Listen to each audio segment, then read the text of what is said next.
Então, boa noite a todos. Vamos dar início aqui a mais uma aula síncrona para a turma 1. Essa aula é referente ao dia 4 de junho, certo? E, ao mesmo tempo, essa aula é uma aula assíncrona para a turma 2, referente ao dia 3 de junho. Só uma coisa, pessoal, que eu quero falar com vocês. Essa semana eu vou dar aula síncrona na terça e na sexta, para a turma 1 e síncrona para a turma 2 na quinta, que darão um total de 3 aulas gravadas.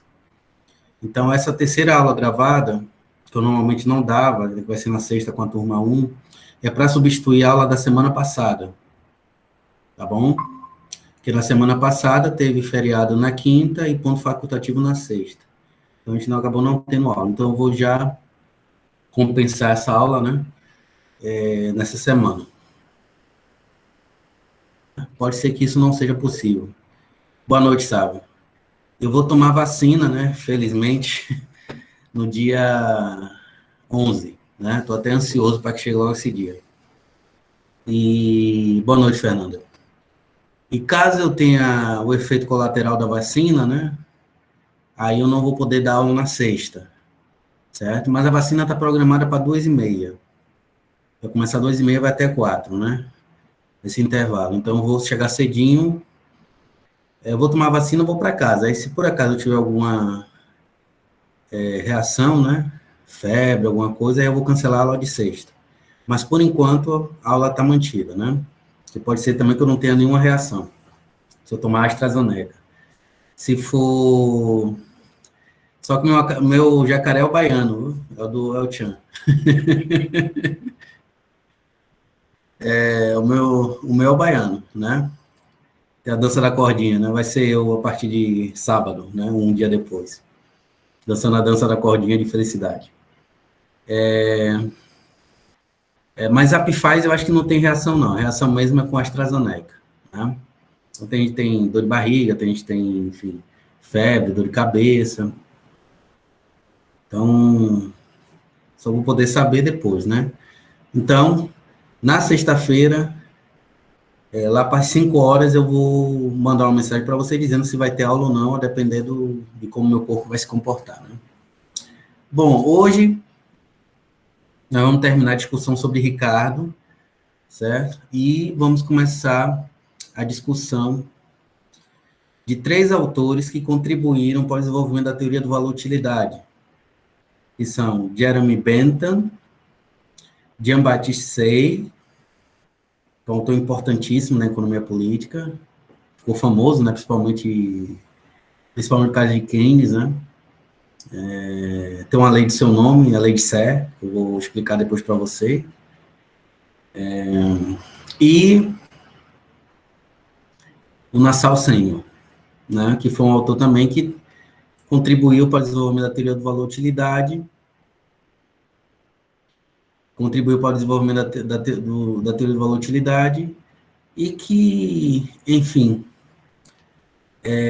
foi fundamental para o próprio surgimento da teoria neoclássica, certo? Sabe, eu não vou falar sobre Mill por uma razão simples. Eu estava previsto para falar. Por que eu não vou falar sobre Mill? Por John Stuart Mill, que eu acho que você está procurando, querendo saber, né? Eu não vou falar, sabe, porque não está previsto no programa, certo? Se você olhar o programa oficial, né, que está lá de 2012, mais recente, só tem Jeremy Bentham, Jean-Baptiste Say e Nassau Senhor. Depois vem o marxismo, né? Vem Marx, Karl Marx. Depois vem os marginalistas, Jevon Valrais e, se eu não me engano, Paul Menger. E depois o Alfred Marshall, né, que é neoclássico também. E encerra com Keynes. Mas não tem John Stuart Mill, certo? Então, eu estou seguindo rigorosamente o programa. Se eu tivesse aquelas 36 aulas que a gente tinha anteriormente, né, na aula presencial, eu daria tempo, né, porque eu teria 6 aulas a mais. como eu tenho que seguir o programa, aí, entendeu? Eu vou ter que pular o 1000, né? Então, é um autor importante, mas não está previsto. Né? Eu falei do Locke e do Hobbes por eles serem precursores, né, do liberalismo, né? Então, por isso que eu falei, apesar deles não estarem, né, previstos no programa. Mas o 1000, infelizmente, não vai dar. Né? Espero que você entenda. É só você olhar lá o programa, você vai ver que só tem Benta, Sei e o Sênio, certo? Na Salsenho. Vamos lá. Eu vou projetar aqui para vocês, mudaram aqui o layout. Estou procurando aqui, acho que é aqui, apresentar. Vou mudar. Vou apresentar porque eu vou explicar agora para vocês o que faltou, né, da análise do Ricardo, da análise ricardiana, que é a sua teoria do comércio nacional, né, teoria das vantagens comparativas de Ricardo. Então, vocês estão vendo a minha tela, né? Provavelmente. Vou botar aqui embaixo. Estão vendo aí o livro?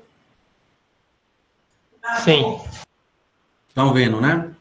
Então, o Ricardo, ele é um defensor do comércio, né, livre, né, do liberalismo comercial, né, ou do livre comércio, simplesmente falando, tal como o Adam Smith. Só que o Adam Smith, ele desenvolveu a sua análise, né, a sua defesa do comércio nacional com base nas chamadas vantagens absolutas. Né? Então, quando se fala em vantagens absolutas, está se referindo aos custos de produção. Né? Então, os países têm que se especializar na produção de bens exportáveis, nos quais eles têm um custo de produção menor em comparação com seus concorrentes estrangeiros. Tá? Então, por exemplo, com base na noção do Smith, o comércio entre Estados Unidos e Brasil. Se o Brasil, por exemplo, né, na produção agrícola, na produção de soja, por exemplo, se ele tem um custo de produção menor do que comparado à economia norte-americana, né, então o Brasil deve exportar esse bem. Os Estados Unidos, por sua vez, né, devem importar, né, porque ele lida com um custo de produção maiores, né? Isso é uma vantagem absoluta. Então, quem tem a vantagem absoluta aí, no caso, é o Brasil. Por sua vez, né, os Estados Unidos vai ter custos de produção menores na produção de outros bens, por exemplo, notebooks. Né? Por exemplo, os notebooks. Então, como ele tem custos de produção menores, né, em comparação com os produtores brasileiros, os norte-americanos, em comparação com os produtores brasileiros, então, né, os Estados Unidos deve ser um exportador de notebooks, né, enquanto o Brasil deve ser um importador de notebook, porque ele deve se especializar na produção de quê? De soja, no qual ele tem um custo de produção menor, comparado ao seu concorrente norte-americano, aos produtores norte-americanos. Bom, Ricardo, tal como Smith, também será um defensor, né, do comércio livre, né, do livre comércio. Tá? Então, a palavra de ordem, tanto para Ricardo quanto para o Adam Smith, é a abolição de todas e quaisquer barreiras comerciais, né, de tarifas, enfim, derrubada de subsídios, etc. Né? Então, eles são favoráveis ao comércio livre, né? Ambos. Só que Ricardo vai basear a sua defesa do comércio livre, do livre comércio, nos chamados custos relativos, ou melhor dizendo, nas vantagens comparativas. Então, Ricardo não vai se basear nas vantagens absolutas, tal como Smith, e, de certa forma, como o Marx também. Né? Só que, obviamente, que o Marx não era defensor do livre comércio, né? Assim como outros economistas, que não era liberal, obviamente. O Marx estava mais preocupado em explicar o que determinava a especialização produtiva dos diferentes países, né? E não em defender né, a queda de barreiras, etc. Né, estava mais preocupado com a explicação científica do fenômeno. Ricardo, o Smith, né, baseou a sua defesa na vantagem absoluta. O Ricardo, ele vai basear nas chamadas vantagens comparativas. Então, na visão do Ricardo, mesmo que um país tenha vantagem absoluta na produção de todos e quaisquer bens, né, de todos os bens, é possível sim que haja comércio entre dois ou mais países. Por quê? Porque não são as vantagens absolutas que se baseiam nos custos de produção, né, de cada produtor, né, do produtor nacional, dos produtores estrangeiros, que vai ser o parâmetro, né, que vai ser o determinante, né, do tipo de especialização, do tipo de produto, né, que cada país vai se especializar, né, vai especializar. O determinante vão ser as vantagens comparativas. E essas vantagens comparativas, elas se baseiam nos chamados custos de oportunidade, tá? Que vocês já estudaram, provavelmente, introdução à análise econômica, mas eu posso explicar aqui para vocês. O que é o custo de oportunidade? Primeiramente falando, né? O custo de oportunidade é o custo. Imagine que você tenha dois investimentos, investimentos A e B, certo? Investimento A e B. Então, você pode investir, por exemplo, na produção de celular, ou pode investir na produção de mouses, esse mouse aqui, tá? Então, são dois investimentos. Investimento A, produção de celular, investimento B, produção de mouses. Mas pode ser qualquer outro tipo de bem, né? Pode ser qualquer outro tipo de bem. Veja bem, toda decisão que uma empresa toma, né, com a firma toma, ou que os indivíduos tomam, envolvem certos custos de oportunidade. O que é o custo de oportunidade? É o que você deixa de ganhar, certo? É o que você deixa de auferir, de receber como renda, né, a partir do momento em que você faz uma determinada escolha. Então, por exemplo, você tem um celular, você tem esse tipo de investimento, que é a produção de celular, e tem outro tipo de investimento, que é a produção de mouses. Então, se eu escolho, né, aplicar o meu dinheiro, o meu capital na produção de celulares, o custo de oportunidade dessa minha escolha, né, é o que eu deixo de ganhar na produção de mouses. Então, eu tenho uma certa soma em mãos, uma certa quantia em mãos, que é o meu capital. Então, sei lá, 20 milhões. Se eu aplicar 20 milhões na produção de celular, quer dizer que eu deixo de aplicar na produção de mouses. Né? Então, o custo de oportunidade é tudo que eu deixo de ganhar, né, após a escolha que eu fiz, né, após ter decidido pelo investimento A. Por sua vez, o custo de oportunidade de escolher o investimento B, que é a produção de mouse, é o que eu deixo de ganhar na produção de celulares. Tá? Então, toda empresa lida com esses custos de oportunidade. Então, a empresa, uma empresa específica, ou até os indivíduos, né? Nós também lidamos com custo de oportunidade, se a gente aceita a tese, por exemplo, do utilitarismo, que a gente vai ver depois, né? As empresas, quando elas vão decidir sobre diferentes tipos de investimento, elas têm que decidir aquele investimento no qual o custo de oportunidade seja menor. Então, por exemplo, se o lucro na produção de celular é de 100 mil por ano, e o lucro na produção de mouses é de 50 mil, ou seja, metade por ano, né? A empresa, qual é o tipo de investimento que ela vai escolher? Produção de celular. Porque o custo de oportunidade dela vai ser o quê? 50 mil. É o que ela deixa de ganhar por ano, né, por não ter feito investimento na produção de mouses. Se ela escolhesse o investimento B, ela deixaria de ter um lucro anual de 100 mil. né? Então, toda empresa, ela vai investir, né, naqueles tipos de negócios ou de empreendimentos que têm o menor custo de oportunidade, tá? O menor custo de oportunidade. No comércio internacional, é a mesma coisa. Os países têm diferentes opções, né, de produção. Os países se especializam na produção de bens e serviços.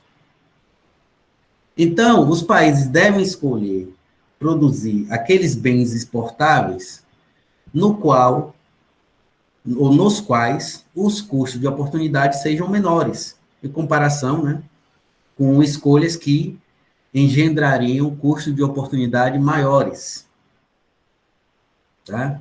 Ou seja, o que o tipo de especialização no comércio vai depender do quê? Do custo de oportunidade. Então, o país vai se especializar na produção daqueles bens no qual ele tenha menor custo de oportunidade, ou seja, no qual as perdas sejam menores. Tá? Tal como o caso lá da... Exatamente, Fernando. É um trade-off. Né? Aí é o princípio utilitarista, né? Você tem que maximizar a, a, os prazeres, né? E minimizar os custos. Certo? Se a gente se a gente aplica esse princípio utilitarista, que a gente vai ver depois, né? Como no caso aqui que eu citei, certo? Nesse caso aqui, o custo menor é o quê? A produção do celular, né? A produção do celular. E o benefício marginal maior é o quê? A produção do celular, certo? A produção dos celulares. Então, os países, né, quando eles vão se especializar na produção de bens que serão exportáveis, eles têm que levar em consideração os custos de oportunidade, segundo o Ricardo. Diferentemente da análise de Smith e do Marx, por exemplo, que falam, né, que dão mais ênfase aos custos absolutos. Tá? Aos custos absolutos. Ou melhor dizendo, custos absolutos não, desculpem. As vantagens absolutas.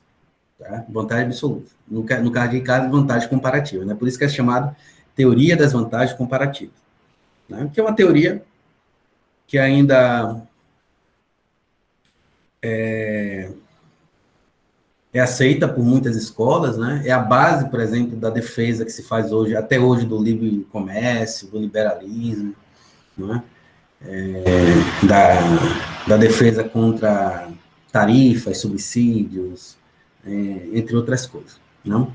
Então, todos os defensores do livre comércio baseiam seu argumento com base na teoria de vantagem comparativa. Por isso, a necessidade de se estudar, não? De compreendê-la em seus principais elementos. Bom, alguém comentou aqui. Fernando Cardoso. Lembrou a aula de introdução, né? Beleza. Quer tirar alguma dúvida? Não, né? Quer tirar alguma dúvida, Fernando? Não, não, professor. É só que nas aulas de análise o professor fazia bem essas comparações que o senhor falou aí, entre a gente ter que escolher entre a mercadoria ou outra, essas coisas. Então, a aula, isso que o senhor falou agora, lembrou muito bem as aulas de análises econômicas que a gente teve no primeiro período.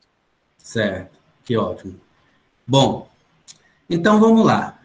Então, para ilustrar a sua teoria, né, que se baseia nas vantagens comparativas e não nas vantagens absolutas, tal como o Smith, né, o Ricardo utilizou esse simples exemplo aqui, né, no qual você tem dois países, Portugal e Inglaterra, né, e você tem dois tipos de bens, vinho e tecido. Tá? Vinho e tecido. Se vocês olharem essa tabela aqui, que vocês estão percebendo, vocês estão conseguindo visualizar, né? A tabela? Sim.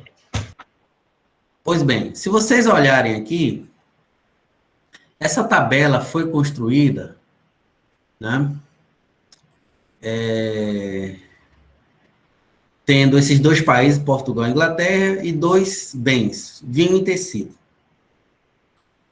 Vamos pensar em termos de Adam Smith, né?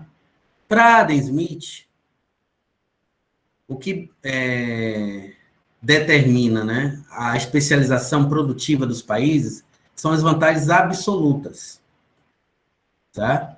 Ou seja, que tem a ver com os custos de produção. Nessa tabela aqui do Ricardo, cada produto aqui, cada quantidade produzida é por unidade de trabalho, né? Isso vai em consonância com a sua teoria do valor do trabalho, tá? Então, por exemplo, Portugal produz 3 unidades de vinho por unidade de trabalho, ou por trabalhador, certo? Por sua vez, ela produz 6 unidades de tecido por unidade de trabalho. A Inglaterra, por sua vez, produz 1 unidade de vinho por unidade de trabalho. E o tecido, e produz 5 unidades de tecidos por unidade de trabalho. Se a gente olha essa tabela aqui, a gente vai observar o quê? Que Portugal, né?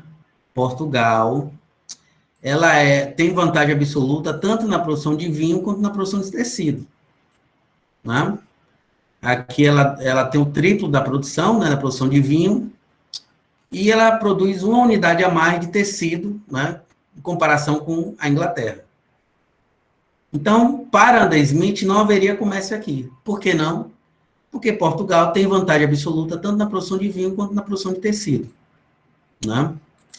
Engraçado que eu assisti uma aula, né, de professor da New School, né, universidade lá de Nova York, tá assistindo a aula dele.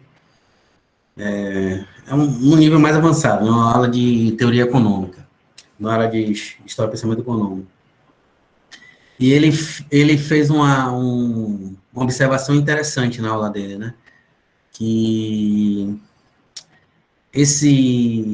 essa tabela do Ricardo, né, com esses dois países, Portugal e Inglaterra, e esses dois tipos de vinho, de bens, né, vinho e tecidos, foi uma espécie de piada do Ricardo. Por quê? Por que foi uma espécie de piada do Ricardo?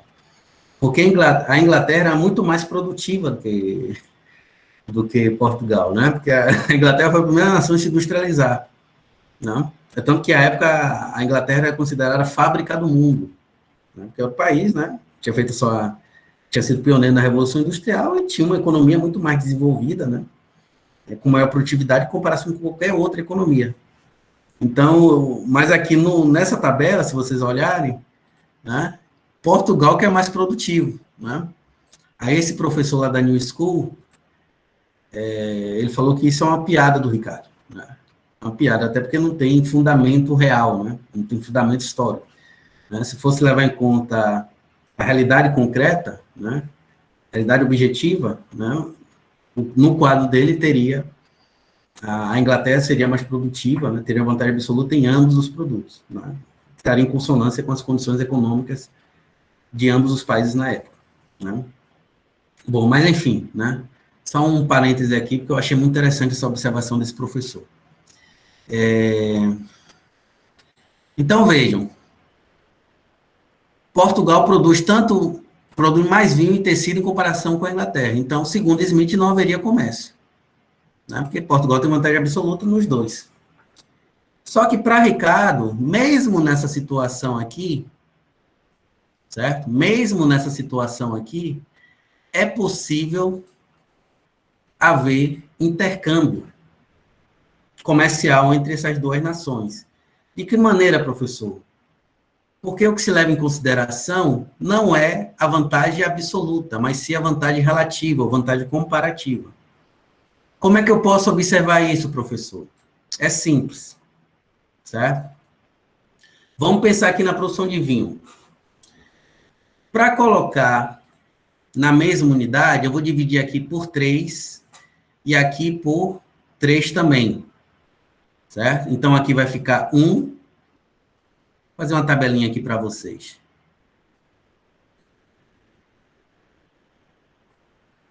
Então, tem Portugal. Vocês conseguem ver aí esse tamanho? Sim. Inglaterra.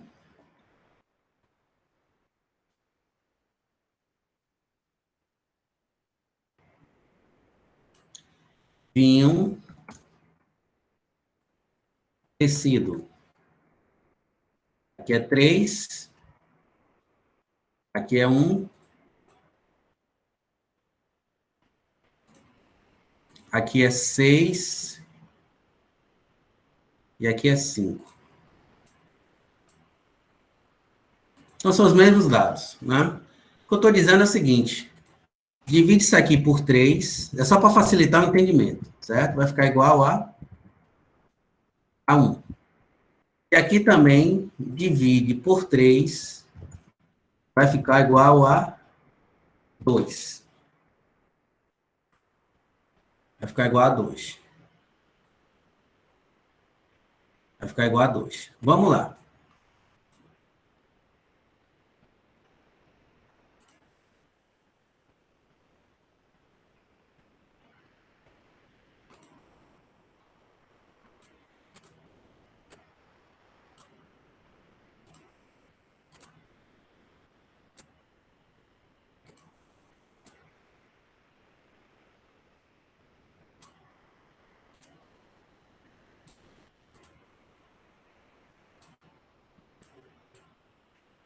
Vamos lá. Vamos pensar aqui na produção de vinho, certo? Em anos. Se Portugal, né? Se Portugal, por exemplo, que tem alguma coisa aqui, não, tá certo, tá certo. Se Portugal deixar de produzir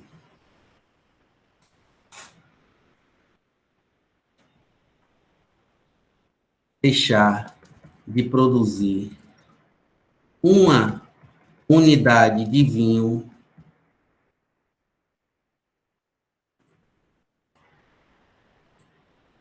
ou uma unidade de tecido, melhor dizendo,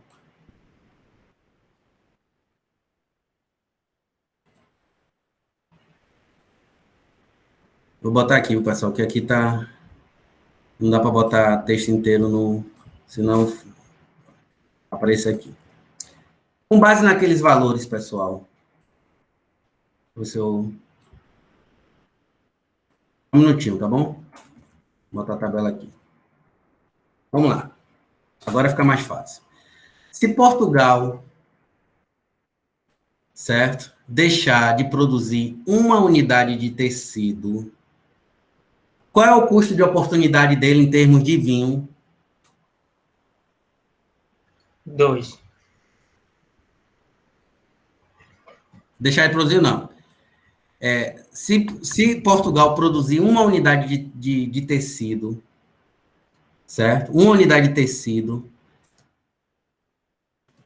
qual é o custo de oportunidade em termos de vinho? Qual é, pessoal? Meio. Meio. Né? É meio vinho. Como é que você faz? 3 dividido por 6. Ou então, 1 dividido por 2. Não é isso? Então, se Portugal deixar de produzir uma unidade de tecido, né, por unidade de trabalho, nesse mesmo tempo, né, ele deixa de produzir o quê? Meia unidade de vinho. Então, é meio. Certo? Se a Inglaterra, por sua vez, produzir uma unidade de tecido, qual é o custo de oportunidade em termos de vinho? Hein, pessoal? 1/5. 1/5, exatamente. 1/5 dá igual a quanto? 0,2, né? Aqui é 1/2, né? É igual a meio. Então, quem é que tem maior custo de oportunidade? Portugal. Portugal.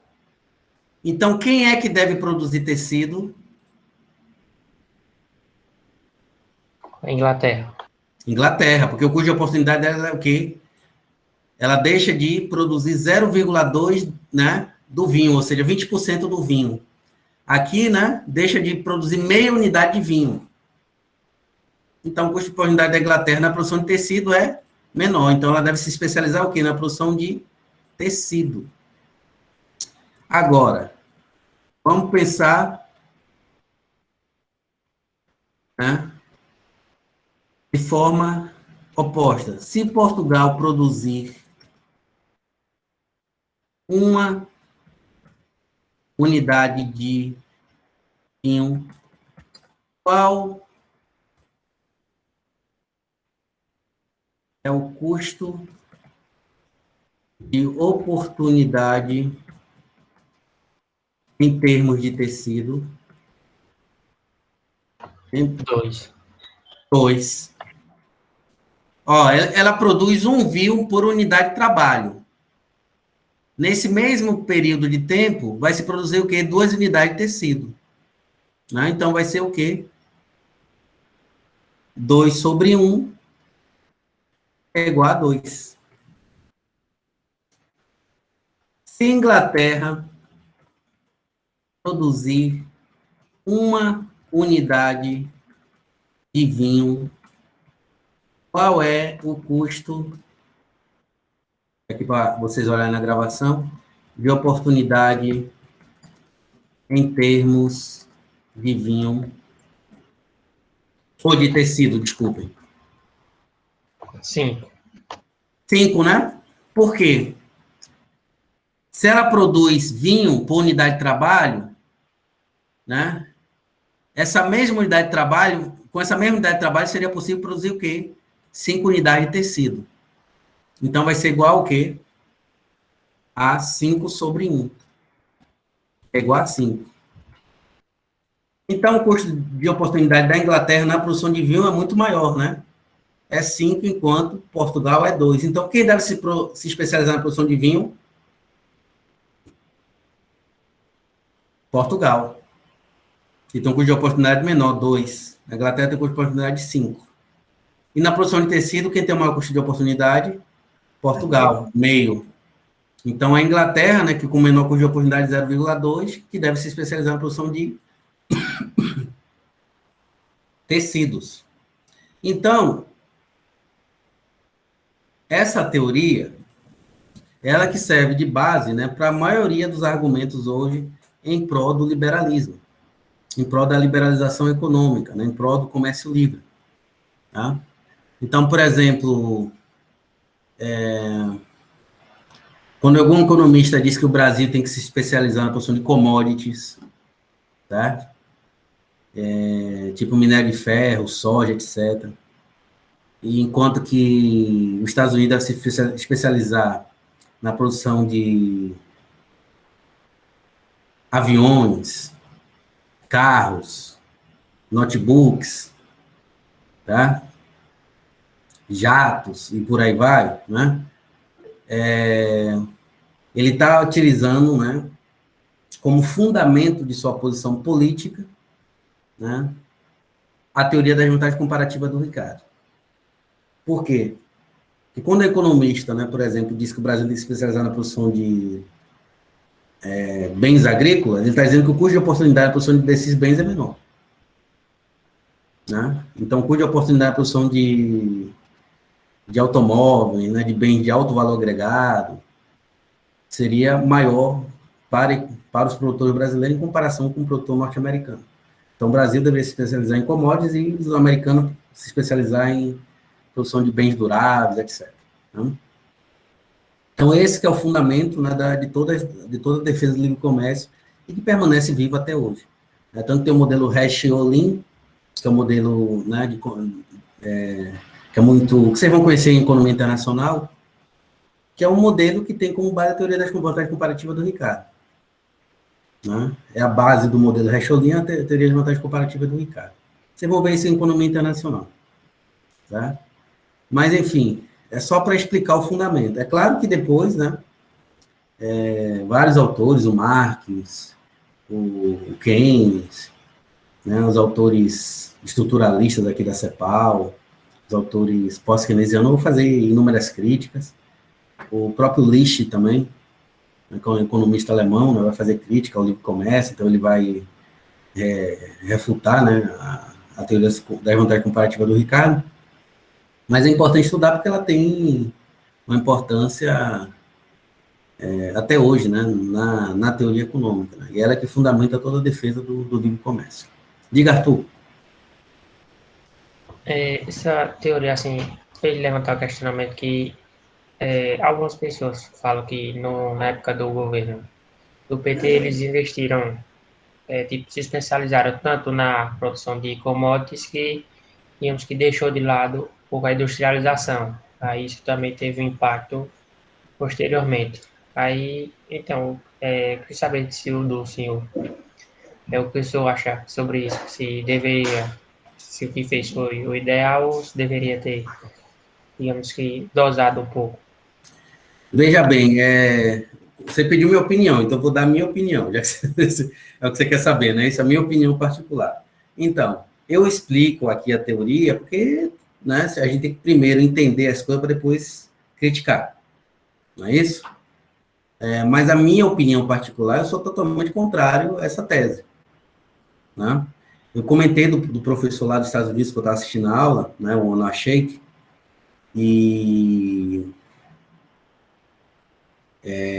ele mostra, né, ele refuta, né, a teoria da vantagem comparativa do Ricardo e mostra os dados empíricos, né, mostrando que os determinantes, eu vou chegar lá, os determinantes da especialização produtiva não são as vantagens comparativas do Ricardo, os custos de oportunidade, mas sim o quê? São 3 determinantes. O primeiro é a relação entre os bens exportáveis e não exportáveis, a composição, né, da produção entre bens exportáveis e não importáveis, não exportáveis, desculpem, tradables e não tradables, mais ou menos isso. Vocês vão ver isso, não sei se vocês já viram, né? Segundo elemento importante, a questão da produtividade, certo? A questão da produtividade, e terceiro, os custos salariais, né? O valor real dos salários, né? Então, segundo ele, né, o sucesso de um país, do ponto de vista comercial, vai depender dessas 3 variáveis. Então, os países que são bem-sucedidos do ponto de vista comercial são países de alta produtividade, que têm alta produtividade, é o caso da economia chinesa, países que têm um baixo custo relativo da mão de obra, né, dos custos salariais, por isso que a China está tão bem no comércio nacional, que é uma economia de alta produtividade, né, o custo da mão de obra é relativamente mais barato, né, comparado com outras economias, mesmo as economias desenvolvidas, como os Estados Unidos. Por isso que os Estados Unidos têm déficit comercial com a China, né, por isso que a China hoje é essa potência comercial desde a década de 70, 80 mais ou menos. E a terceira é a relação entre bens exportáveis e não exportáveis. Esses 3 elementos. Então, já existem dados empíricos que refutam a tese do Ricardo. Com relação à minha opinião sobre o caso brasileiro, que é o que você quer saber, né? Eu vou na linha do que pensa o Reinaldo Gonçalves, que é um professor da UFRJ, que é um crítico, né? Então, assim, para além, né, dos avanços que teve na questão social durante os governos do PT, a grande crítica que se faz diz respeito aos elementos estruturais da economia brasileira. Então, o governo do PT, segundo esses críticos, inclusive o Reinaldo Gonçalves, ele não mudou o nosso padrão de comércio exterior. Ou seja, nós continuamos a ter uma especialização regressiva na divisão internacional do trabalho. O que é especialização regressiva? É se especializar na produção de commodities, de bem de baixo valor agregado e com baixo conteúdo tecnológico. Certo? uma das causas do subdesenvolvimento é exatamente essa especialização regressiva. Quando eu falo subdesenvolvimento, é a causa do atraso econômico, da pobreza dos países periféricos, países subdesenvolvidos. Os países do terceiro mundo, né? Se a gente pega aquela terminologia lá da época da Guerra Fria, né? Primeiro, segundo, terceiro mundo. Vocês viram em geografia, né? Pois bem, durante os governos do PT, né, antes do golpe de 2016, né, não houve uma alteração estrutural do nosso padrão de especialização no comércio exterior. Então, a nossa pauta de exportações ainda continuou dominada, né, pelas commodities. Né? Então, a consequência é o quê? É que os países que especializam em commodities, eles tendem a ter uma participação cada vez menor na renda mundial, né, na apropriação da renda mundial, por uma série de razões, não vou me alongar aqui. E esse tipo de especialização regressiva, com dependência das commodities, né, causa um outro problema, ou tem relação com outro problema, que é a nossa dependência científica e tecnológica. Certo? Então, por exemplo, quais foram os países que conseguiram desenvolver vacinas? Foram os países desenvolvidos. Por quê? Porque eles não têm dependência científica e tecnológica. Né? Os países pobres, países africanos, países latino-americanos, né, são dependentes, né, da produção de vacinas do primeiro mundo, dos países desenvolvidos. Isso é um reflexo do quê? Da nossa dependência científica e tecnológica. E nós não podemos quebrar esse ciclo de dependência científica e tecnológica produzindo commodities. Né? Isso aqui demanda muito mais tecnologia, produzir um celular desse, um smartphone, né, do que produzir, por exemplo, frango. É ou não é? O conteúdo tecnológico disso aqui é muito maior, né? Comparado com o conteúdo tecnológico que produz soja, minério de ferro. Certo? Então, a dependência tecnológica e científica, associada a um padrão de especialização regressiva, né, fazem aprofundar o quê? O nosso subdesenvolvimento, a nossa dependência econômica. Né? A nossa dependência econômica. E, para muitos autores, os críticos, né, do governo PT, mesmo à esquerda, não atacou esse problema, que é um problema estrutural. Né? Não é um problema que surgiu na época do PT, né? É um problema que perpassa toda a nossa história, digamos assim, né? Toda a história da nossa economia. Tá? Então, viu, Arthur? Na minha opinião, o PT não atacou esse problema estrutural como outros problemas estruturais, questão da industrialização, por exemplo, etc. Tá? Então, o PT, a meu ver, ele não teve um papel positivo nesse aspecto, né, de combater os problemas estruturais da nossa economia, entre eles a especialização agressiva, né, a dependência da produção, da exportação de commodities. Né? Não houve, né, houve algumas tentativas, por exemplo, o pré-sal, né, no sentido, né, de combater essa dependência científica e tecnológica, mas nós sabemos, né, o que aconteceu, principalmente a partir de 2016, né? Com a ação da Lava Jato, com o impeachment em 2016, a tendência é que nós, né, com a privatização, né, da Petrobras, está sendo privatizada aos poucos, né, de forma parcelada, a tendência é que a nossa dependência científica e tecnológica se aprofunde ao longo do tempo. Né? Então, exatamente. Nós estamos regredindo do ponto de vista científico e tecnológico. Fora, né, do ponto de vista social também, no aumento da miséria, né, da pobreza, desigualdade de renda, etc. Entre outros aspectos, né? Fora que a nossa economia também está patinando, né? E, além disso, tem a desindustrialização, que é um outro né, problema também grave, né? Que está relacionado com a dependência científica, tecnológica, etc, etc. Satisfeito, Arthur? Os demais, alguma pergunta? Os demais? Posso seguir adiante? Pois não, pode falar, Fernando, pode falar. Professor, só uma coisa que me chamou a atenção no caso dos países desenvolvidos que o senhor comentou, né, que puderam fazer a vacina e tal, a Índia, o senhor considera a Índia um país desenvolvido? É porque eu vi que a Índia desenvolveu algumas vacinas e tudo mais. No caso da Índia, o que é que o senhor considera que ele conseguiu fazer, que eles conseguiram fazer a vacina deles? Qual foi o fator ali que influenciou isso? Não, a Índia é um país que tem muita pobreza, etc., mas ela conseguiu se desenvolver nas últimas décadas, né? Então é uma potência emergente, né? A Índia deu um salto nas últimas décadas, né? Tal como a Coreia do Sul, tal como Taiwan, entre outros países, entendeu? Então isso é reflexo disso, né? O fato dela ter desenvolvido uma vacina. O Brasil, né, apesar de de não estar na dianteira, né, na competitividade internacional, o próprio fato do país ter se industrializado entre a década de 30 e 80, né, permite a nós, por exemplo, ter institutos de pesquisa, né, de ponta como a Fiocruz, etc. Né? Então, por exemplo, está sendo desenvolvida uma vacina brasileira, que é a Butanvac, certo? Por quê? Porque nós já temos, de certa forma, um parque industrial montado. É claro que, né, a nossa indústria, ela, ela ainda se encontra, ela não tem o grau de competitividade da indústria dos países desenvolvidos, né? Da indústria dos países desenvolvidos, né? Que eles estão na fronteira tecnológica dos países desenvolvidos. Porém, né, o próprio fato de nós sermos uma economia industrial permite a gente, né, por exemplo, no atual estágio, estarmos desenvolvendo uma vacina que é a Butanvac.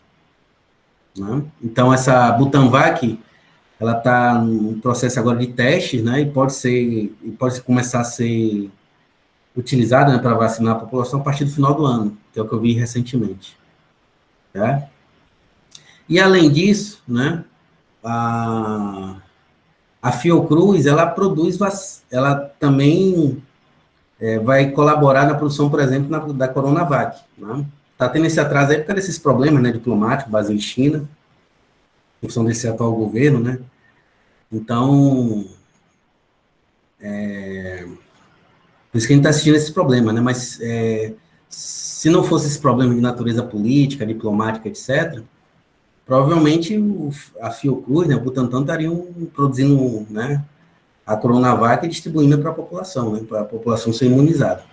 Mas nós temos capacidade, né, de produção de vacina, né, porque nós ainda temos institutos de pesquisa, né,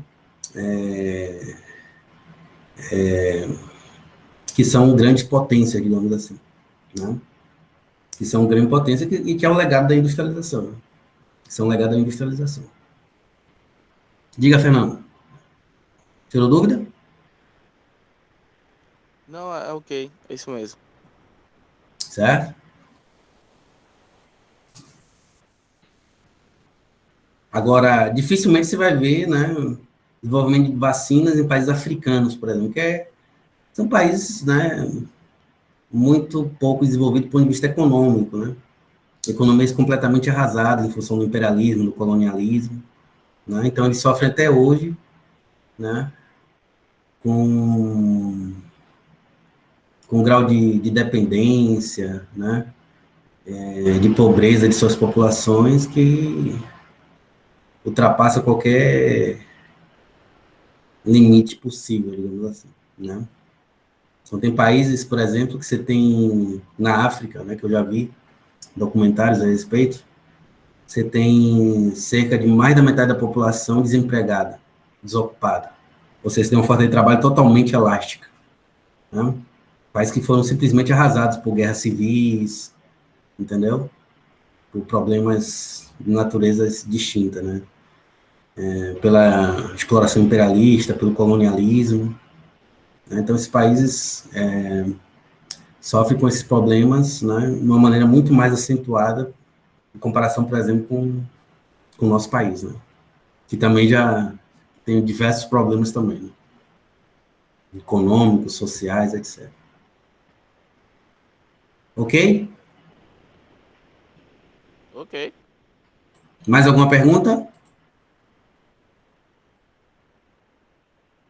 Então vamos lá. Quem tiver interesse, né, no futuro, uma monografia, quiser estudar história econômica, de alguns países específicos, industrialização, eu estou à disposição para orientar. Mas também tem outros professores, né? Mas eu ensino nessa área, economia brasileira, sobre industrialização, desenvolvimento econômico. Quem tiver interesse aí no futuro, né? Eu fico à disposição. Mas ainda está cedo, né? Vocês são muito novos ainda no curso. Mas, quem sabe aí no futuro. Vamos lá. Eu tô à disposição, viu, Arthur? Então, com isso, a gente termina a discussão sobre o David Ricardo, né? Os principais economistas clássicos. Né? Tem outros professores que também trabalham, né? Mas também tem a opção de trabalhar comigo, né? Aí fica a critério de vocês, né? Cada aluno tem suas preferências, né? E vocês que escolhem a orientação, né, na monografia. Economia política, eu posso orientar economia política, história do pensamento econômico, economia brasileira, desenvolvimento econômico, certo? Então, o leque é amplo, né, de temas que eu posso trabalhar. Né, e a própria história econômica. Né? Então, fica aí a critério de vocês. Mas vocês podem gostar mais de outro professor, entendeu? No futuro. Mas eu estou à disposição, viu? Eu estou à disposição, caso, né, no futuro alguém se interesse pela minha orientação. Vamos lá.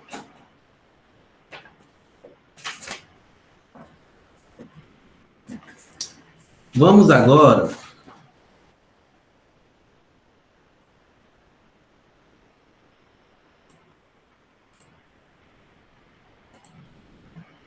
começar a discussão.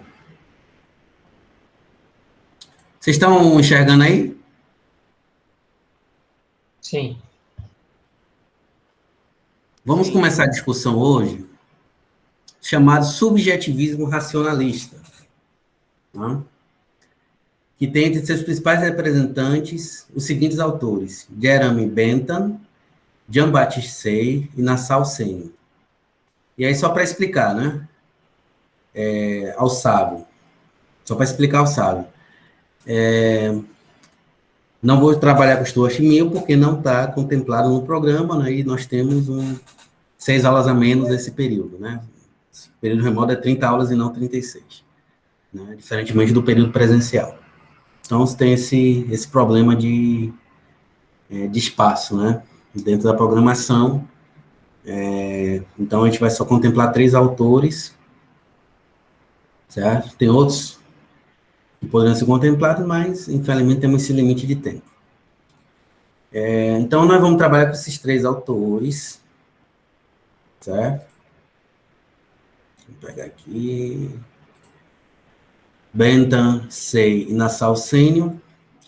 E a importância desses autores é que eles constituem uma espécie de transição entre a economia política clássica, né, que é o quê? Que tem como principais representantes Adam Smith, Ricardo e o Malthus, né? Não necessariamente nessa ordem.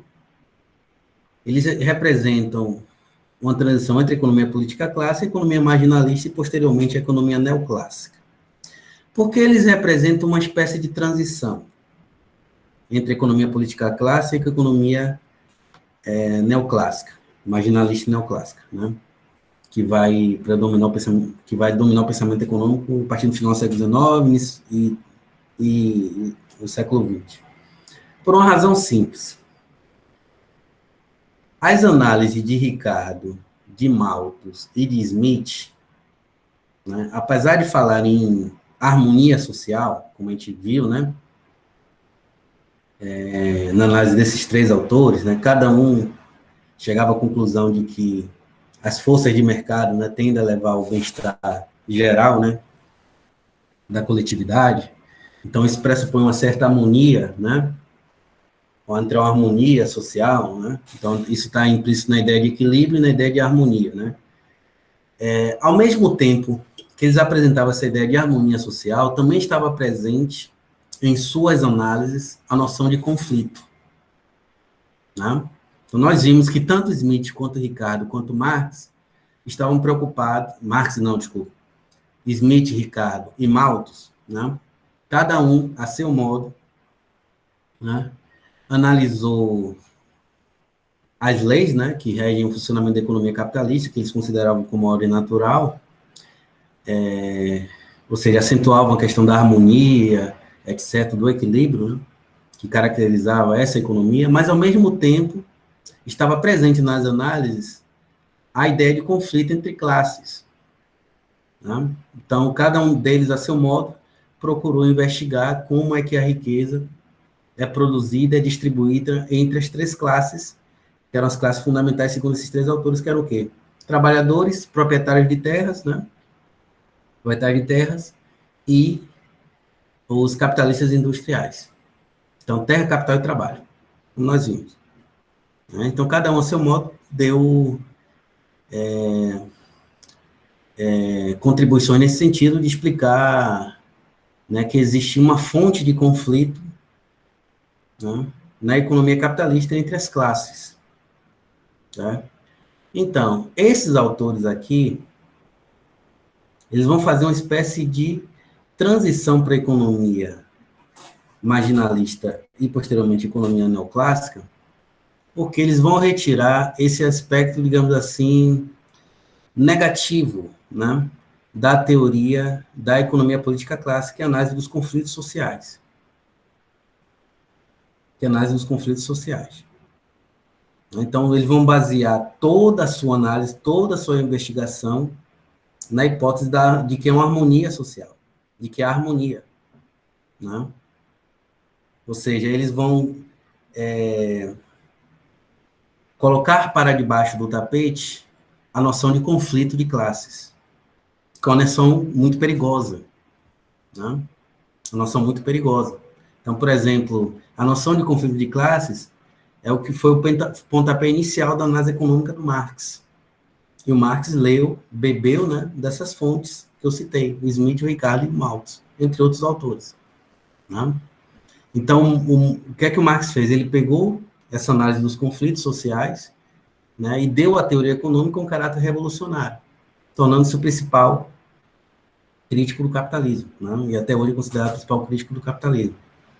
Esses autores, né, Benta, Say e Senio, eles vão ajudar a purificar a teoria econômica, a purificar a economia, a teoria econômica, tirando o seu aspecto, digamos assim, mais perigoso, deletério, né? Já que eles vão focar somente na discussão sobre o equilíbrio, né? Sobre o equilíbrio, de como se atinge o estado de equilíbrio na economia e como o desenvolvimento da economia capitalista permite a harmonia, né, entre os indivíduos ou entre as classes. Né? Ou seja, colocando um ponto final na discussão sobre os conflitos sociais. Tá? Colocando esquecendo completamente essa... Esquecendo não, né? Mas pondo para debaixo do tapete essa discussão muito perigosa. Né? Essa discussão muito perigosa, é isso. Então, esses autores representam uma transição nesse sentido. Né? Então, cada um deles, a seu modo, vão desenvolver, né, vão contribuir para o desenvolvimento da teoria do valor-utilidade, que será o fundamento teórico, né, da análise marginalista e da análise neoclássica. Então, eles vão rejeitar completamente a teoria do valor-trabalho, que é uma teoria, né, que, dado seus fundamentos, seus pressupostos, é uma teoria muito perigosa. Né? É uma teoria muito perigosa, porque ela engendra a noção de conflitos, que há conflito tanto na produção como na distribuição da riqueza produzida entre as classes. Né? Então, eles vão dar um passo adiante no desenvolvimento da teoria do valor-utilidade, que depois será posteriormente desenvolvida pelos teóricos marginalistas e neoclássicos, como a gente vai ver na terceira unidade do curso. Vou só apagar aqui, tá bom?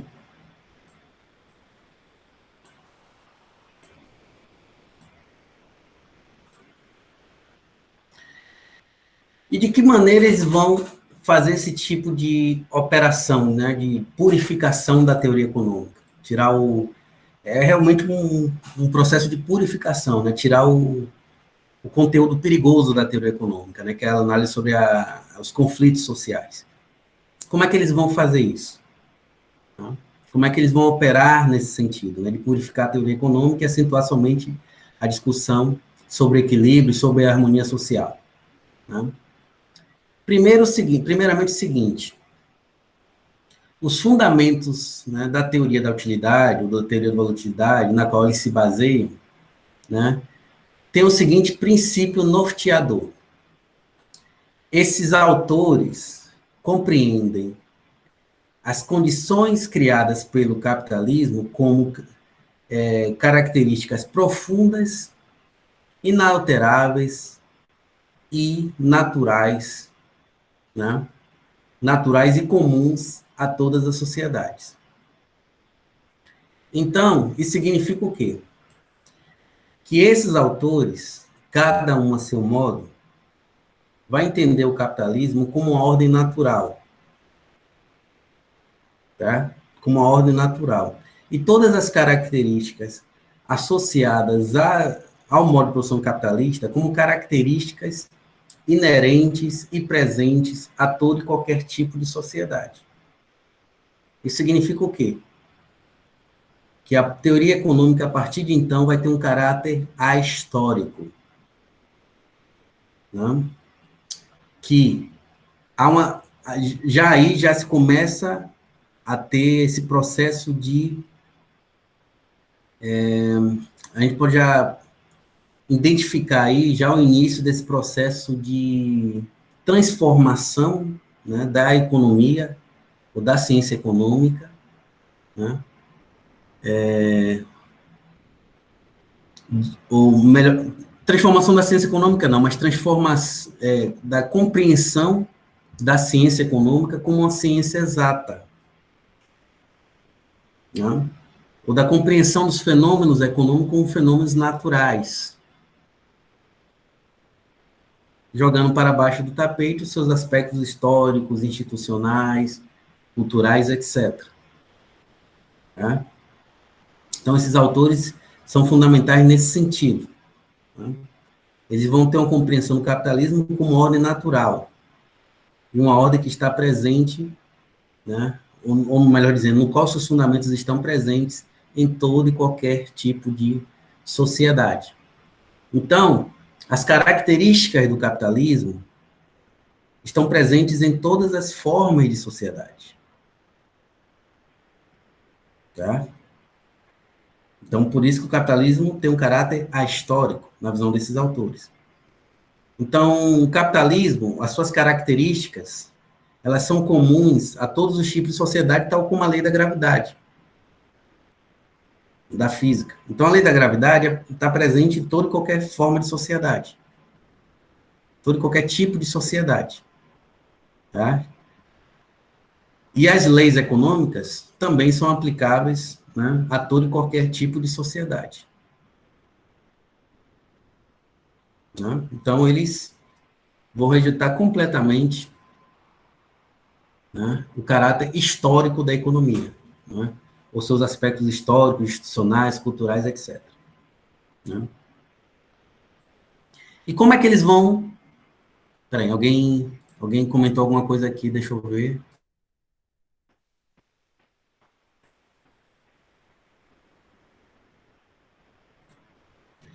Não é naturalista não, viu, Sábio? Não é naturalista não. É como uma ordem natural. Tá? Ou seja, a compreensão de que os fenômenos econômicos são governados por leis naturais, tais como as leis da física, da química, certo? Da biologia, ok? Você perguntou, não está presente nos clássicos? Começa essa tendência, certo? De certo modo, está presente sim, como é sábio, né? De certo modo está presente, né? Porque a noção de ordem natural já começa com os fisiocratas, tá? Mas é o seguinte, tanto Smith, tanto Ricardo, né, quanto Malthus valorizavam a análise histórica, certo? Valorizavam a análise histórica. Então, para deduzir todas as leis, funcionamento da economia e capitalismo, observando a realidade histórica ao seu redor. Então, eles não colocaram completamente a história por debaixo do tapete, certo? Então, por isso que eles fizeram análise, por exemplo, sobre os conflitos sociais. Tá? Essa fuga da história, né? Ou melhor dizendo, o aprofundamento dessa tendência de tratar a economia cada vez mais como uma ciência exata, né? Dominada por fenômenos ahistóricos, ela começa a se desenvolver, essa tendência, de forma mais aprofundada a partir, né, desses autores, a partir de Jeremy Bentham, a partir de Say, a partir do Nassau Sênior e os seguintes. Deu para entender?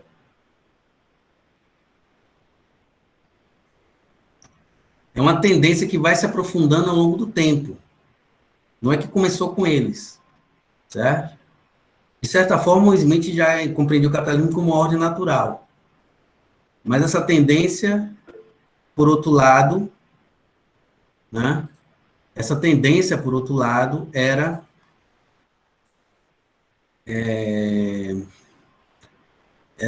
digamos assim, era reduzida, né, digamos assim, o seu impacto, a partir do momento que ele, né, observa a realidade histórica ao seu redor, que ele faz uma análise dos conflitos sociais, etc, etc. Né? Então, há uma suavização dessa tendência em Smith, Ricardo e Malthus. O aprofundamento dessa tendência de tratar a economia como uma ciência exata, né, que governada por leis, tais como as leis da física, da química e da biologia, que nós sabemos que são leis que, né, estão presentes e governam, que estão presentes em todo e qualquer tipo de sociedade, né, essa tendência à matematização extrema da economia começa a partir desses autores, né, e se aprofunda principalmente a partir da teoria marginalista, a partir do marginalismo, né, que aí é uma recusa completa da análise histórica, né, quase que completa. Tá? Então, acho que você tem que pensar em termos de tendência, certo? Então, essa tendência se aprofunda a partir desses autores. Vamos lá. Então, o que esses autores vão fazer, né, para aprofundar essa tendência de compreender a economia, né, como a ciência exata, né, é compreender as condições criadas pelo capitalismo como características profundas, inalteráveis, naturais e comuns a todas as formas de sociedade, como eu falei no início. Certo? Então, a teoria da utilidade que eles vão desenvolver, a teoria do valor-utilidade, né, trata-se o quê? Do reflexo na consciência das condições socioeconômicas criadas pelo capitalismo. Então, o capitalismo é um sistema econômico dotado de determinadas características estruturais, né? Características que são comuns às suas diferentes fases, às suas diferentes épocas, certo? Suas diferentes fases, às suas diferentes épocas. Essas características que foram criadas pelo capitalismo, ou seja, que não existiam antes do capitalismo, vão ser tratadas pelos autores como características inerentes e presentes em todas as formas de sociedade. Então, é a partir daí que começa esse processo de naturalização, né, das relações de produção capitalista, do capitalismo. Né? É a partir desse momento que se aprofunda essa tendência, né, de tratar o capitalismo como uma espécie de ordem natural, ou como um fenômeno governado por leis naturais, tal como a lei da gravidade, a lei da termodinâmica, enfim, né? Então, a partir desse momento, não vai fazer mais sentido, né, falar, por exemplo, em diferentes formas de sociedade, transição do capitalismo para o feudalismo. Isso, a partir desse momento, não vai fazer mais sentido. Por quê? Porque essas características estruturais do capitalismo você entendia como características, né, presentes em todas as formas de sociedade. Quais são essas características? Né? São 5. Né?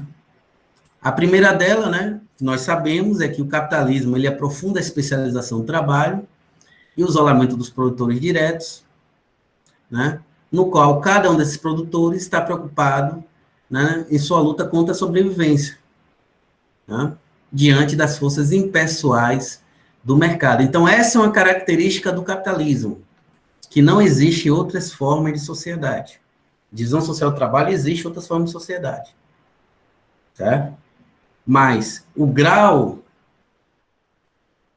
em que se aprofunda a especialização do trabalho no capitalismo não foi visto em outras formas de sociedade, nas sociedades pré-capitalistas. Tá? E, na sociedade capitalista, esse isolamento dos produtores diretos, né, passa a ser interpretado, né, no qual cada um luta pela sobrevivência, passa a ser interpretado por esses autores, né? Esses autores passam a interpretar esse fenômeno a partir da noção de que os indivíduos são considerados essencialmente egoístas, individualistas. Tá? Vou tentar explicar melhor isso aqui, porque essa parte é muito importante para vocês entenderem. Eu não vou me adiantar na discussão desse ponto, não. Veja bem, o capitalismo, nós sabemos que é um sistema econômico que se caracteriza pela produção generalizada de mercadorias. Lembram disso? Toda a produção capitalista é voltada para a venda no mercado e não para o próprio consumo. Não é isso? Então, tudo que é produzido, né, para a venda no mercado. Então, todo produto do trabalho se transforma em mercadoria no capitalismo. Nós já vimos isso. Então, nesse tipo de economia, há uma divisão do trabalho que se aprofunda, né, pelo fato de que cada produtor de mercadorias, considerado individualmente, né, só pode satisfazer as suas múltiplas necessidades quando ele vai ao mercado e troca o produto do seu trabalho, né, o produto do seu trabalho, pelo produto do trabalho de outros produtores. Então, por exemplo, se eu produzo lápis, né, eu sei que eu tenho que vender esse lápis para eu poder comprar feijão, arroz, tudo que eu preciso para a minha sobrevivência. Né? Então, a quantidade de produtos que eu posso produzir individualmente é muito pequena, dada, né, as múltiplas necessidades que eu tenho. Então, digamos que eu venda lápis e borracha, mas eu tenho outras necessidades que a minha produção não supre. Por exemplo, eu preciso de arroz, eu não produzo arroz. Eu preciso de feijão, eu não produzo feijão. Eu preciso de camisa, eu não produzo camisa. Eu preciso de livros, eu não produzo livros. Eu preciso de estante, eu não produzo estantes. Certo? Então, nessas condições socioeconômicas criadas pelo capitalismo, né, cada indivíduo se sente isolado, se sente um ser atomizado.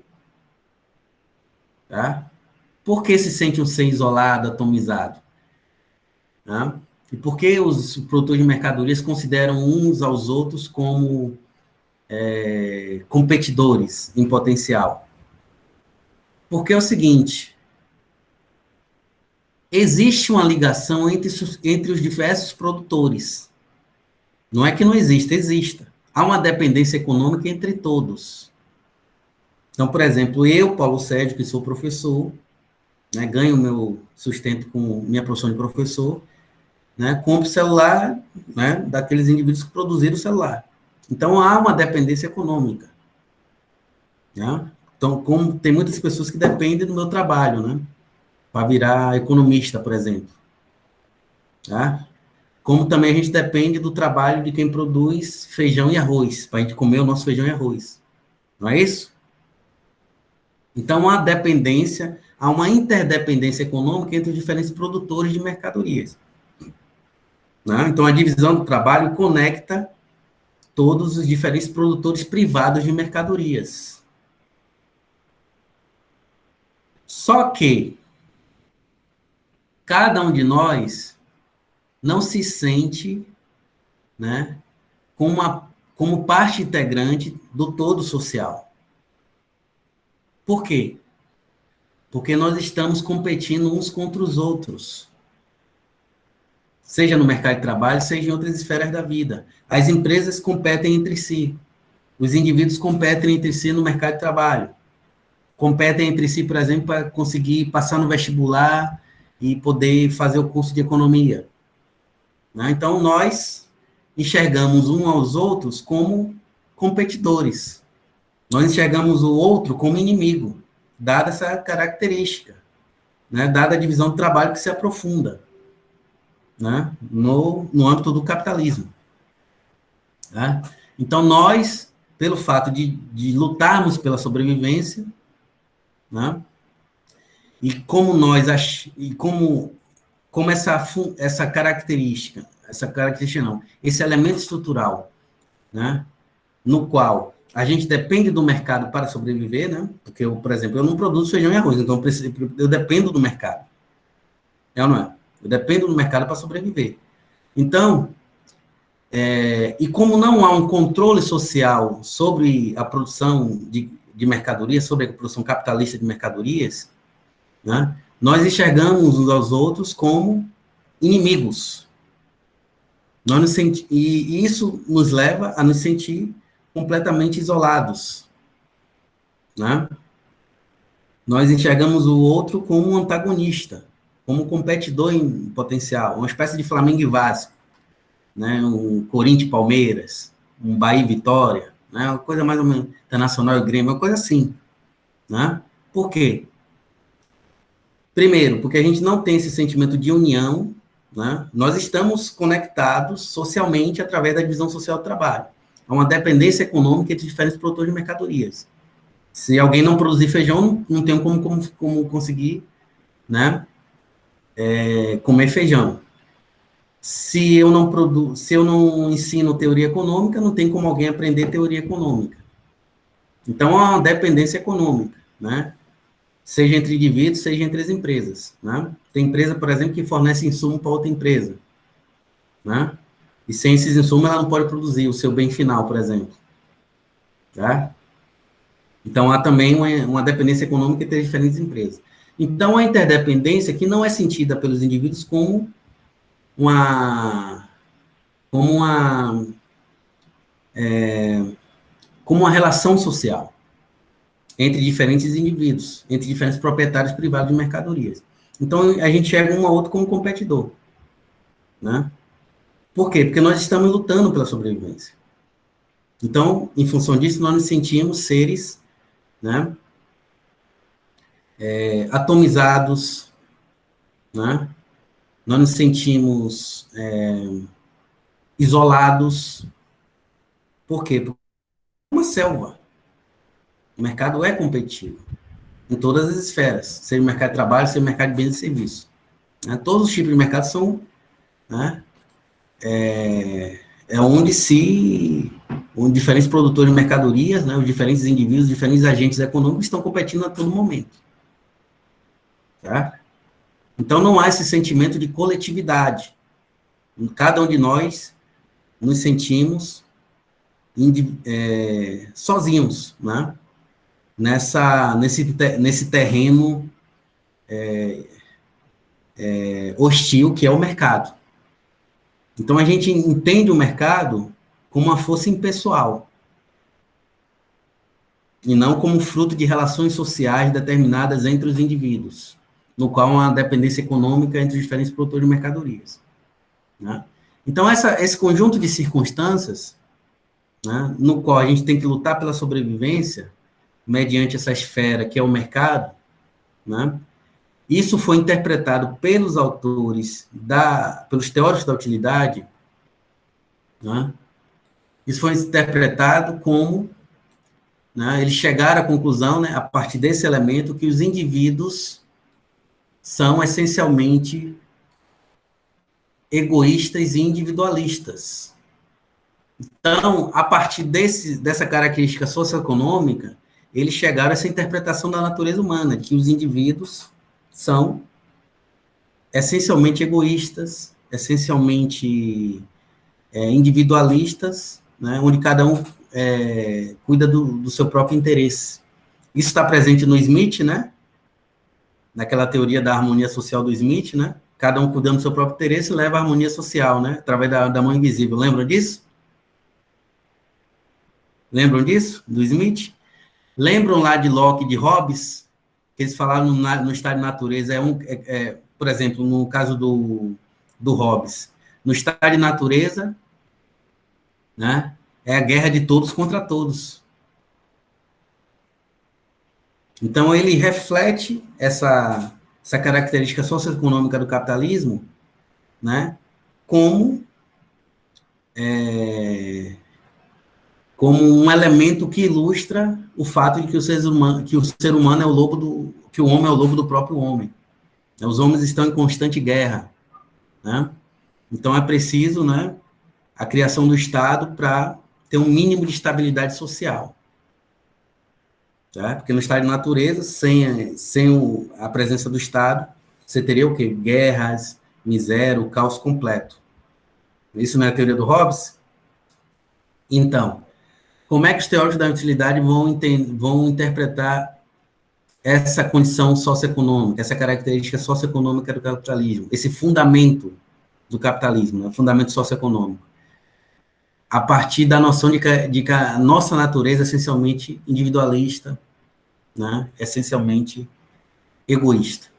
Tá? E esse caráter competitivo e egoísta de cada indivíduo vai dar origem à doutrina utilitarista, que vocês aprenderam em introdução na econômica.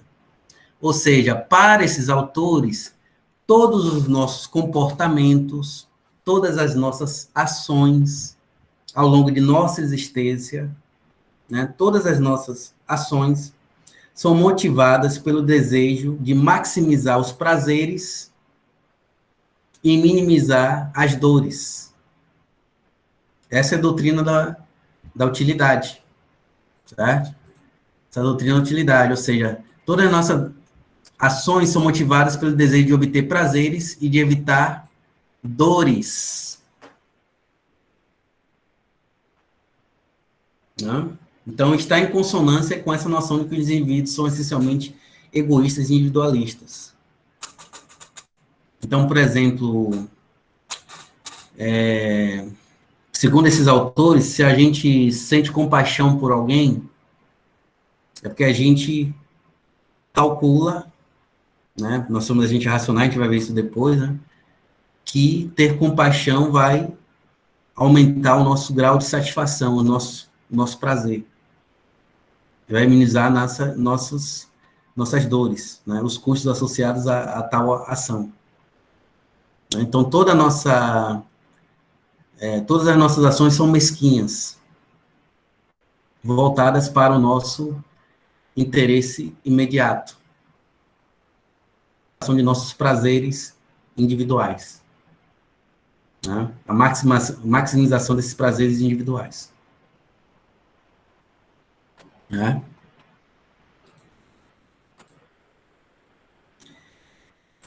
Outro elemento, né, que eu já comentei, né, que o desenvolvimento da divisão social do trabalho, né, que é resultado da especialização, leva à dependência completa de cada indivíduo dos mercados, tanto individual quanto socialmente. Certo? Então, todos nós somos dependentes do mercado. Não temos como escapar. A gente, por exemplo, não produz nosso arroz e feijão. A gente depende do quê? Que alguém produza arroz e feijão, né? E que a gente obtenha esse arroz e feijão indo ao mercado, comprando, né, o arroz e feijão, vendendo a nossa mercadoria e, em troca, obtendo dinheiro, e com esse dinheiro obter o nosso arroz e feijão, né? E outras mercadorias, seja ela quais forem. Então, tudo que a gente necessita está disponível no mercado. Então, há uma dependência nossa em relação ao mercado. Essa circunstância, essa dependência econômica dos mercados, né, levou à conclusão por parte desses autores de que o mercado passa a ser visto como uma instituição socialmente benéfica para toda a coletividade, né? O mercado é uma criação do capitalismo. Né? É claro que já existiam mercados antes do capitalismo, até na própria Idade Média, certo? Mas o mercado e a extensão, né, que ele ganhou no sistema capitalista, isso é uma novidade na história econômica dos países e regiões do planeta. O mercado mundial mesmo é uma invenção do capitalismo. Né? É uma invenção do capitalismo. Só que, e veja bem, o mercado é somente um dos elementos estruturais do capitalismo. Não existe capitalismo sem mercados. Só que eles pegam esse elemento específico e naturalizam. Né?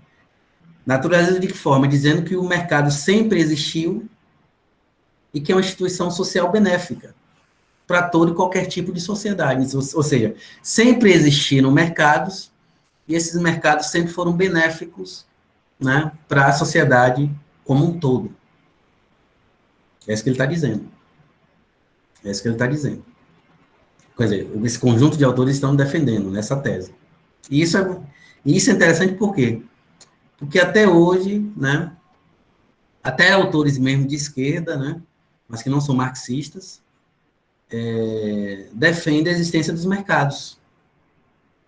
Por exemplo, os keynesianos. Os keynesianos não são revolucionários, mas eles defendem a existência dos mercados. Então, eles naturalizam uma instituição que é social. Tá? Então, vocês devem ter percebido, né, ao longo aqui da nossa discussão dos autores liberais, que cada um, a seu modo, naturaliza a existência dos mercados. E os mercados passam a ser vistos como instituições benévolas. Né? Então, no Smith mesmo, né, são os mercados que levam, né, o funcionamento dos mercados, né, livre de intervenções de qualquer espécie, levam ao bem-estar geral da coletividade em função da atuação da mão invisível. Não é? Lembram disso? Do Smith? Do Ricardo também, né? Do Malthus, de certa forma, também, né? Há sempre os autores liberais, em geral, entendem o mercado como algo virtuoso. Né? Então, esses autores utilitaristas vão levar essa tendência ao extremo, né? De considerar o mercado como uma instituição benévola, né? Uma instituição que garante o progresso material de toda a humanidade, etc, etc. Né? Então, os mercados não falham, né? Quando falham é por fatores externos, mas não em função de fatores endógenos ao capitalismo. Né? A gente vai ver isso com o decorrer da nossa análise. Por outro lado, outra característica do capitalismo, eu vou terminar aqui, pessoal, apesar de ter passado 2 minutos, mas não vou demorar tanto não, só para finalizar esses 5 elementos aqui. Esse aqui é o 4 já. Outro elemento característico do capitalismo é a acumulação de capital. Tá? E essa acumulação de capital pressupõe o quê? Que a sociedade abra mão continuamente do consumo de bens e serviços. Tá? Por quê? Porque parte das máquinas e equipamentos tem que estar disponíveis, hoje tem que estar presentes, né, para possibilitar o aumento da produção futura. Tá? O aumento da produção futura. É isso que vai permitir o aumento do excedente ao longo do tempo. Né? Então, uma parte crescente da produção social, da produção no seu conjunto, tem que ser destinada à produção de máquinas, equipamentos, né, instalações físicas para permitir o aumento da produção ao longo do tempo. Isso que é acumular capital. Então, para que haja esse aumento da produção ao longo do tempo, né, que é reflexo da acumulação de capital, a sociedade tem que se abster, né, tem que abdicar do consumo de bens, dos bens de consumo, né, para permitir essa acumulação de capital, né, que parte crescente do excedente seja destinado à produção de mais máquinas, equipamentos, etc., etc., e não à produção de chocolate, por exemplo. Tá? Então, essa circunstância, né, faz com que a acumulação de capital, né, implique num custo social, que é inerente a todo e qualquer processo de industrialização. Tá? Então, essa circunstância que é intrínseca ao capitalismo, né, porque o capitalismo desenvolve o processo de industrialização, né, isso pressupõe abdicar do consumo de bens a partir de certo momento, né, essa circunstância leva, por parte desses autores, a justificar moralmente os lucros por parte dos autores, por parte dos capitalistas, os lucros capitalistas, melhor dizendo, né? Por quê? Porque para esses autores, em geral, né, o capitalista é aquele que se abdica do consumo para financiar o processo de industrialização, né? Então, ele é o responsável direto pelo crescimento econômico, pelo aumento da capacidade de produção da economia ao longo do tempo, né?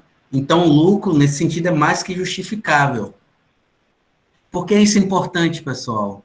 Porque aí ele vai combater a ideia, né, do lucro como fruto da exploração de classes. Então, essa noção de exploração vai ser rejeitada completamente pelos autores utilitaristas, né? E depois ela vai influenciar o pensamento marginalista e o pensamento neoclássico do século XX. Né, o posterior desenvolvimento da economia neoclássica ao longo do século XX. Né?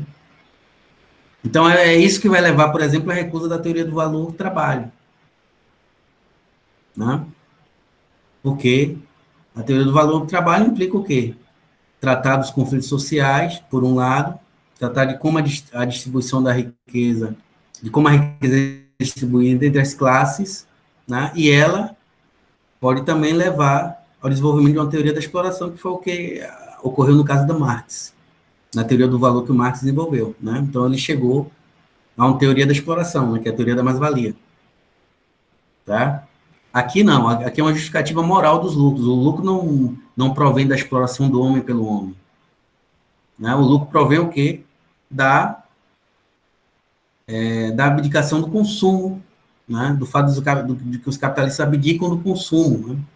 Para poder o quê? Financiar o processo de industrialização, aumentando a produtividade ao longo do tempo, a capacidade de produção ao longo do tempo. Então, os lucros passam a ser justificados moralmente por esses autores. Né? É tanto que o Nassau Sênior, por exemplo, vai desenvolver a teoria da abstinência, para explicar a origem dos lucros. Então, o capitalista é o cara que se abstém de consumir. Então, o lucro se justifica nesse sentido. Né? A gente vai ver isso quando chegar no Nassau Sênior. E, por outro lado, né, como último elemento, nós sabemos que numa economia capitalista o que prevalece é a forte concorrência entre as empresas. Né? E essa concorrência intercapitalista leva cada empresa, né, ou cada capitalista individual, a trabalhar, a atuar de forma mais racional, calculada e planejada, visando o quê? O aumento de sua competitividade dos mercados. Né? Então, cada capitalista individual, cada empresa tende a tomar decisões de forma mais racional, calculada e planejada. Essa circunstância socioeconômica levou os teóricos utilitaristas à compreensão de que todos os comportamentos humanos são baseados em decisões calculadas e racionais. Daí aquela noção de homem racional, que vocês viram lá nos princípios da economia, lembram? Na introdução à análise econômica, né? E que toda a nossa decisão é baseada no cálculo dos benefícios e custos marginais, né, associados a cada decisão, né? Nós somos seres que fazemos um cálculo, né, prévio a cada decisão que nós tomamos ao longo do tempo. Então, vejam que eles naturalizam uma circunstância, né, que é específica do capitalismo. Daí eles chegam à noção de que todos os comportamentos humanos, menos os comportamentos não econômicos, são baseados em decisões calculadas e racionais. Tá? São baseados em decisões calculadas e racionais. Daí o desenvolvimento da análise marginal, né? Daí aquela noção, aquele princípio da economia, né? Que diz que os indivíduos são seres racionais e que pensam na margem. Lembram disso? Lá do curso de análise econômica. Estão lembrar disso, desse aspecto, desse princípio? Então, o fundamento está aí. Né? Então, daí a importância de estudar esses autores. Tá? Então, são esses 5 elementos que vocês vão ver presentes, né? Essas 5 formas de naturalização de características socioeconômicas do capitalismo que estão presentes na análise econômica desses 3 autores. Não só desses 3 autores, como também vão permear, né, toda a investigação, toda a análise marginalista e análise, né, feita pelos teóricos neoclássicos, né, ao longo do século XX. Mas isso nós vamos observar em aulas futuras. Ficou claro para todos? Em que pese a complexidade e a minha rapidez aqui, deu para todo mundo entender? Foi discutido? Alguma dúvida? Alguém teve dificuldade? Alguém sentiu alguma dificuldade? Não, né? Todos receberam a gravação que eu mandei semana passada, que eu fiz com a turma 2? Não. Você não recebeu, Arthur? Referente à aula da terça... Não. Desculpe, eu não dei aula quinta-feira, não. Eu dei aula na turma 1. Vocês receberam essa ligação? Vocês receberam essa gravação? Essa sim, né? É porque quinta-feira não teve aula, foi erro da minha parte. Mas da aula de terça, vocês tiveram, né? Dia 1º de junho, né? Receberam, né? Então, ótimo. Sim, então, beleza. Essa gravação aqui é referente à aula de 3 de junho, viu? 4 de junho para vocês da turma 1. E 3 de junho para a turma 2. Então, com isso, já que ninguém teve dúvida, desculpa aí ter passado do tempo, né? Mas vocês estão descansados, né? Teve um feriado prolongado aí. Então, a gente se vê na próxima sexta-feira, certo? Qualquer problema que eu tenha de reação da vacina, eu informo com antecedência para cancelar a aula, tá bom? Mas a gente vai repor, né? A priori. Tá bom? Boa noite a todos. Está empolgado com o quê? Com a vacina, com certeza, né? Boa noite.